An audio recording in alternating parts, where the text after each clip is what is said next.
उन्हाळा सुरू झाला की काहीतरी खायच्याऐवजी थंडगार प्यावंसं वाटतं, म्हणून आज आपण कैरीचे सरबत बनवत आहोत आणि तेही फक्त 3 कैरीचे सरबत बनवून घेणार आहोत. चला तर मग लगेच रेसिपीला सुरुवात करूया. त्याआधी आपण साहित्य बघून घेऊ.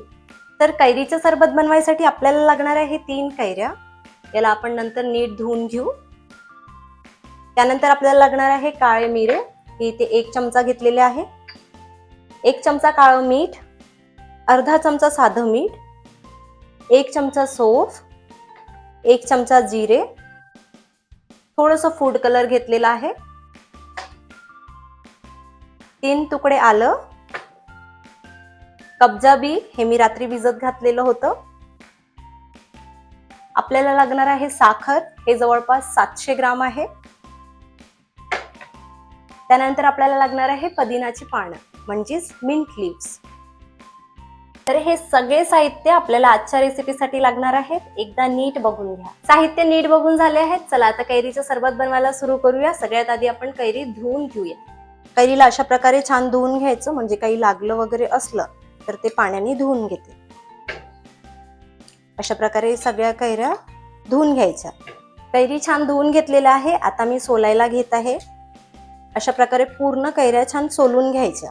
सोलणी अशा प्रकारची घ्यायची की ज्यामध्ये कमी वेस्टेज हो. म्हणजे हे बघा किती छान पातळ पातळ सोलून घेत आहे. अशाच प्रकारची सोलणी घ्यायची.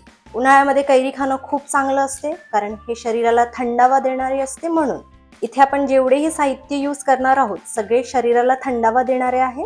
तर अशा प्रकारे कैरी छान सोलून झालेली आहे. हे बघा पूर्ण छान व्हाईट व्हाईट झालेली आहे. आणि अशाच प्रकारे आपण बाकीच्या कैऱ्या सुद्धा सोलून घ्यायच्या.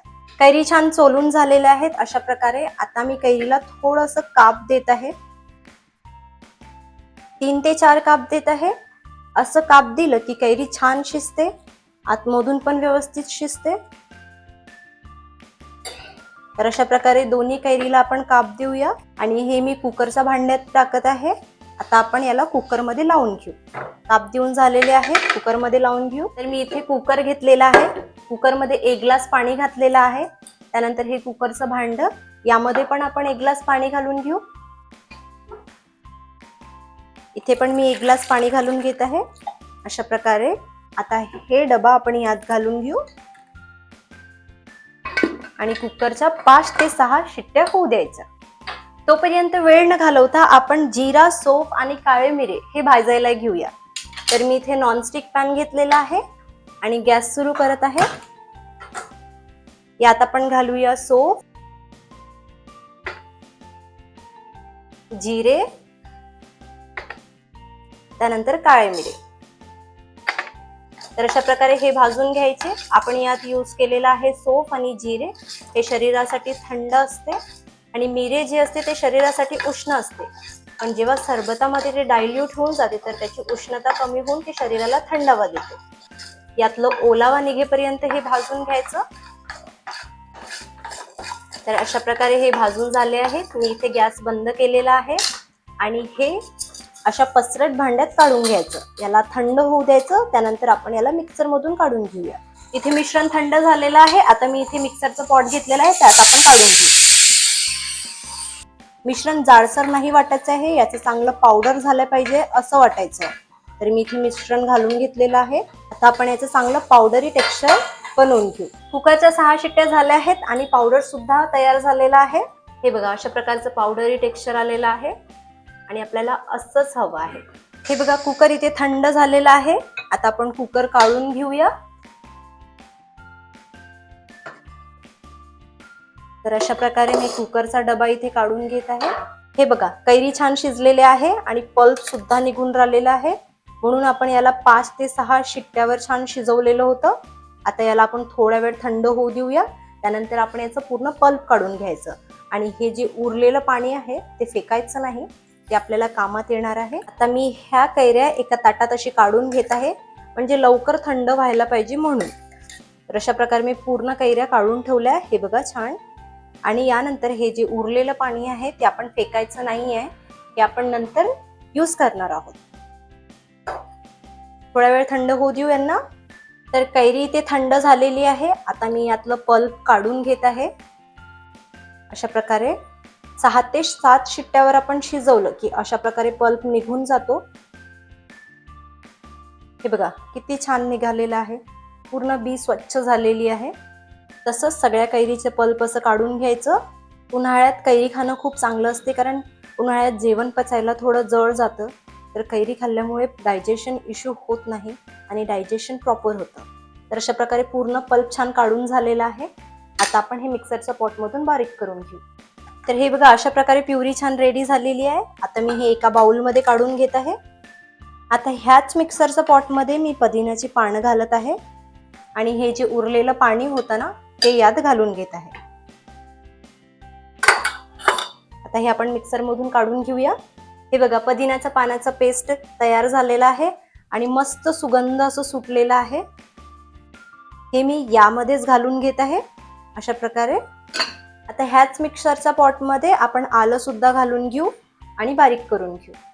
तर इथे अद्रकाचा पेस्ट सुद्धा तयार झालेला आहे. आता आपण बनवायला घेऊया. तर मी इथे गॅस सुरू करत आहे आणि नॉनस्टिक पॅन घेतलेला आहे. त्यात आपण घालूया साखर.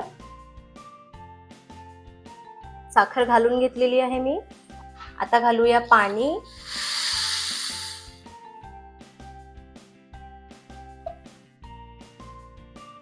एक ते 1.5 ग्लास पाणी घातलेलं आहे मी आणि यात आपण साखर विरघळू देऊ. अशा प्रकारे याला परतत राहायचं. साखर विरघळली की आपण बाकीचं मिश्रण घालून घेऊ. तर मी इथे साखरेचा वापर केलेला आहे, तुम्ही खडी साखरेचा वापर सुद्धा करू शकता. अशा प्रकारे याला परतत राहायचं जोपर्यंत साखर मेल्ट होत नाही. तर इथे साखर छान मेल्ट झालेली आहे. आता आपण हे कैरीचं मिश्रण घालून घेऊ. मिश्रण यात घालून घेऊ अशा प्रकारे. आता मिश्रणाला असं परतत राहायचं जोपर्यंत मिश्रण छान घट्ट होत नाही. हे बघा मिश्रणाला छान उकळी आलेली आहे. आता आपण बाकीचं साहित्य घालून घेऊया. यात मी घालत आहे काळं मीठ. हे 1 चम्मच घेतलेलं आहे. त्यानंतर साधं मीठ आणि जे आपण पावडर रेडी केलेलं होतं ना ते आपण हे यात घालून घेऊ आणि हे छान मिक्स करून घेऊ अशा प्रकारे. तर मंडळी इथे मिश्रण छान घट्ट आलेलं आहे, तुम्ही बघू शकता. तर अशा प्रकारे मिश्रण तयार झालेलं आहे. मी इथे फूड कलर टाकत आहे. हे ऑप्शनल आहे, जर का तुम्हाला टाकायचं आहे तर टाकू शकता.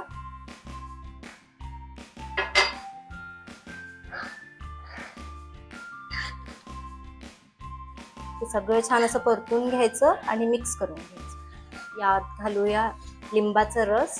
मी इथे गॅस बंद केलेला आहे आणि मी यात घातलेला आहे लिंबाचा रस. लिंबाचा रस यामुळे घातलेला आहे की हे थंड झाल्यावर जमल्या नाही पाहिजे म्हणून. तर अशा प्रकारे हे रेडी झालेलं आहे. आता आपण हे थोडा वेळ थंड व्हायला ठेवूया. त्यानंतर आपण एका बॉटलमध्ये स्टोर करून घेऊ. तर मिश्रण इथे छान थंड झालेलं आहे. आता हे मिश्रण आपण ह्या बॉटलमध्ये स्टोर करून घेऊया. तर मी इथे प्लास्टिकची बॉटल घेतलेली आहे, तुम्ही काचेची बॉटल सुद्धा घेऊ शकता आणि हे मिश्रण सहज 2 ते 3 महिने छान स्टोर करून घेऊ शकता.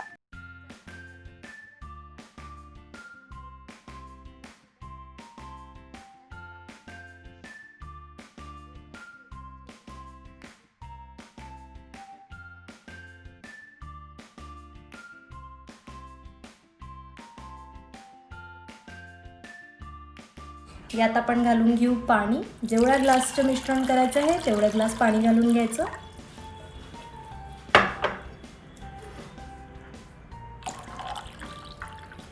जेवढं ग्लास सरबत करायचं आहे तेवढं ग्लास पाणी घालून घ्यायचं. आता हे छान असं मिक्स करून घ्यायचं. पूर्ण मिश्रण छान विरघळेपर्यंत छान घोळून घ्यायचं. मिश्रण छान विरघळलेलं आहे, बघा किती सुंदर कलर आलेला आहे. यात आपण परत घालून घेऊ आईस क्यूब.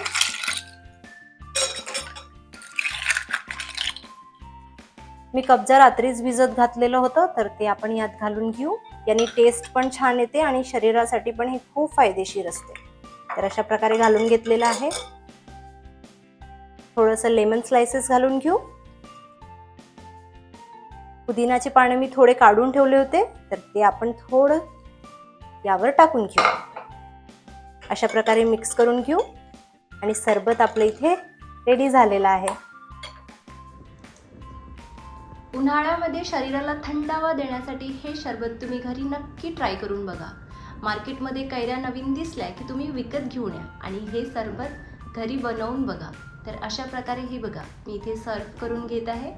दिसतंय ना मस्त. दिसायला इतकं सुंदर आहे तर प्यायला किती चविष्ट असेल.